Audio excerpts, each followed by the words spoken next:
I'm Carolyn, and I'm here with Jack, my husband, and we're chatting about our garden, or a community garden, and how it began is interesting. I was walking along, he was the big plant guy, and I was walking along, and I saw, like behind me, something beautiful. I said, I've got to go in there. So I crawled in and I came out and I had a handful of beautiful flowers in the middle of a mess. This was just all trashed. And that was the beginning, because we couldn't stop then. We saved that plant and went on. We spent our summers up north until 2008.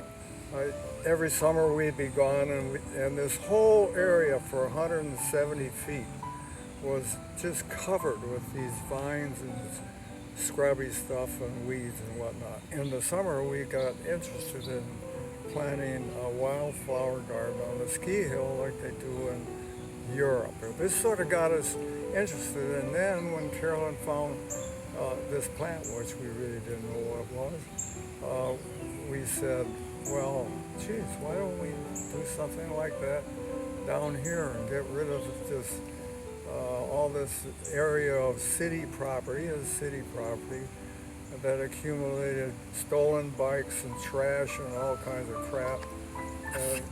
And we got in touch with the city through the Natural Area Preservation Group, and they encouraged us to put in a native garden. So the first thing we did was hire some people to clear the area. It was all ready. We ordered seed from the Michigan Seed Company, and we ordered a bunch of native plants from a wild type nursery in Mason, Michigan. So because we were gone all the summer, so we really didn't know the neighbors here. So we decided to have this planting party, and we invited the whole neighborhood. A lot of people showed up with their children and whatnot. We gave everybody plants. We said, hey, you, and we made a drawing, actually with yarn. Carolyn suggested, why don't we outline the areas we're going to plant these plants with this twine or something. Well, we had yarn. And even the color of the plants, we made sure we had that. And so we gave everybody their job to plant potted plants, and we had the children spread seed and whatnot in what we call the island here between the path and the road. And the children got involved there too. God, it was a lot of fun. Well, what does it mean to design a garden? And we took a class through U of M. It was really interesting, of some very famous designers of gardens. Yeah. And one of the things that we learned is to have sweeps or rivers of flow of the garden. Part of it was we wanted to invite people when they walked by to have a seat and rest a moment amid the flowers. And as a matter of fact, the city jumped in, and the association, and what happened? We had a bench. You can meditate here. I've done some Tai Chi here. It's just really a wonderful place to sit. I have been working with clay since I was a little kid, any clay that was scattered around the farm. And I continue to work with clay on and off. And this is a piece that I made as a marker for the park, for the garden. And it says Mulholland Park, wild things. And so that's so that people that visit the site know that this is our park. Once you have a garden, you really can't stop. They're such fun. This little garden is an herb garden that just sort of popped out. You know, you put in a couple parsley and you put in some of this. Pretty soon you have a garden of herbs. And we have mint for thousands. So that's the garden. My favorite, the butterfly weed, which I saw in northern Michigan along the side of the road, had to be here, and it took a long time for us to find, and comes back every year, and we finally have one. It is a difficult plant to start to grow. One of the benefits is that it grows a very deep tap root, so it can drill down into soil to get that moisture. I'd like to take a walk around and talk about some of the very interesting plants. The blazing star. The spring, it looks like a bunch of grassy plants. It grows this beautiful tall spike of purpley flowers. We brought a bunch of daisies back with us and planted them here. That was one of our starter plants in this area right here. One of the more interesting plants is this very unusual sort of a jungly looking plant. It's called prairie dock with a big leaves and a tall stalk. This one isn't blooming yet because it's basically in the shade most of the day. It likes sun. Right here is an example of a river of plants. These are Rudbeckia fulgida or black-eyed Susans. I'd also like to point out there are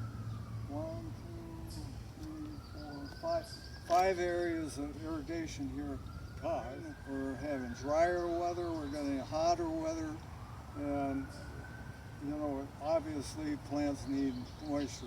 Interesting plant back here, it's green, and it looks like grass. It's a sedge.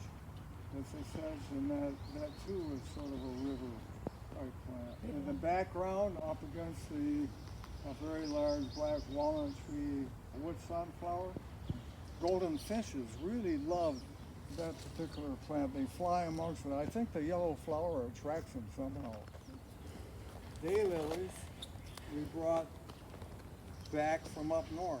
We always get early in the spring, we get a nice patch of columbine, trillium. I planted a lot of ferns.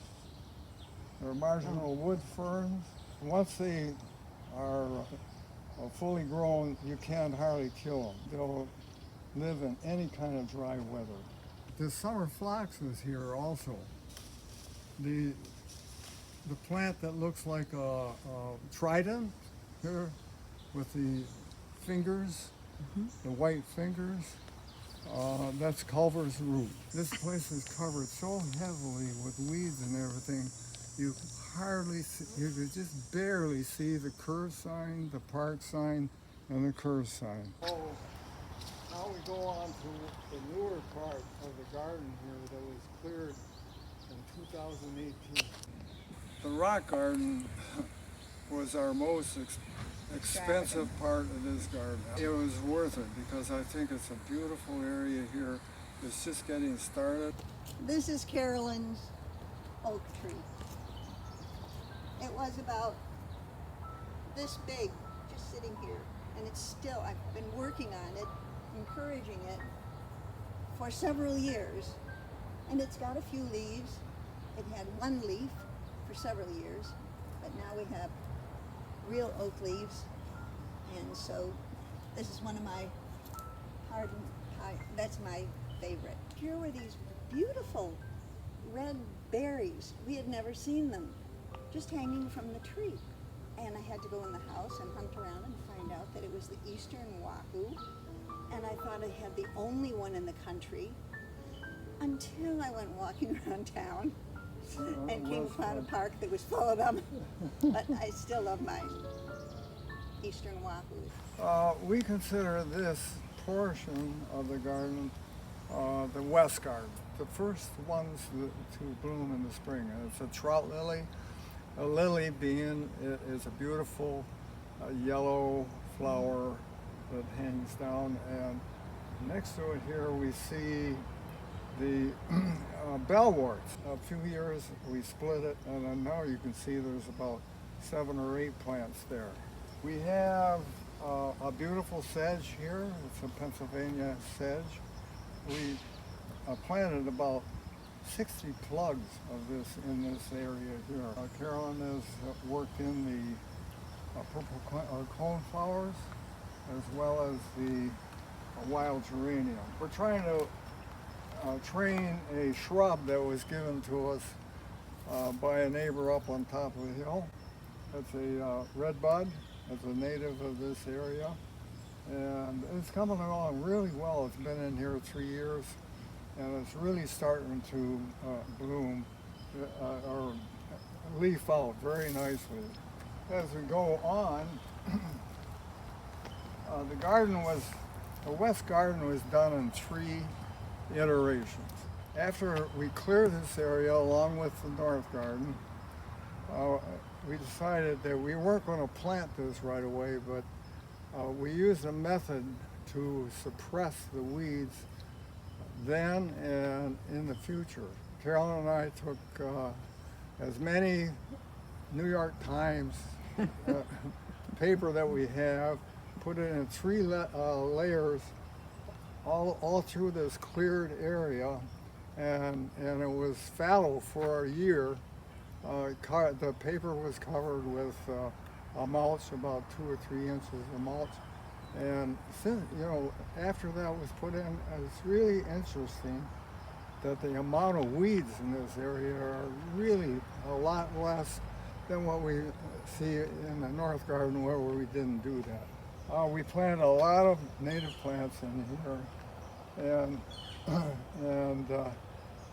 in 2011, I more or less discovered at that time that these plants that I originally put in here were invasive. There was a lot of seeding, there was a lot of spreading, and I didn't like that. It's just too much work cleaning it up. So we stripped it all out and replanted it. Basically, it looked essentially like you see it here. Well, in 2016, the city said that they were going to build some rain gardens in the subsidized housing property there, and they had to have trucks going through here. We stripped all the plants out of here, shared them with whoever wanted them here in the neighborhood. A year later, we replanted it for the 3rd time. Hummingbirds love the royal cashfly, the red flower you see to my left. The maple leaf hydrangea, a shrub, was suggested to us by a neighbor up on top of the hill. And the last thing is this crabapple tree. Jude one day was walking down here, during the clearing of this, and started pulling all the vines off of this, and lo and behold, here was a crabapple tree, which has really blossomed since all that stuff was taken off of it. As a matter of fact, Mitchell, our neighbor here, and his friends made a crabapple jelly. It's become a useful thing besides a beautiful tree. And that's the garden. It's 170 feet from this point at the tree all the way over to the other end. It's a great spot to view and to walk by, to meditate in. It's a good thing for the neighborhood. It's a good thing for Carolyn and I too. We really love it.